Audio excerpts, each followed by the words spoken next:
You ask Tiger to calculate. This deals with linear inequalities with one unknown. The final result is x smaller than 9. Let's solve it step by step. Group all constants on the right side of the inequality. Add 13 to both sides.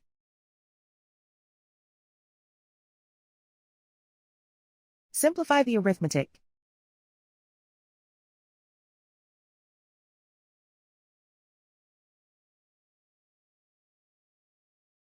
Isolate the x. Divide both sides by 5.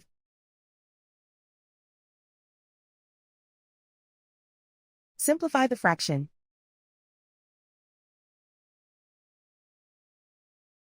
Find the greatest common factor of the numerator and denominator.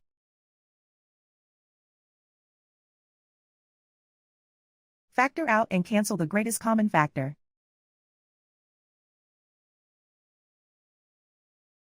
Plot the solution on a coordinate grid. And so the final result is x smaller than 9.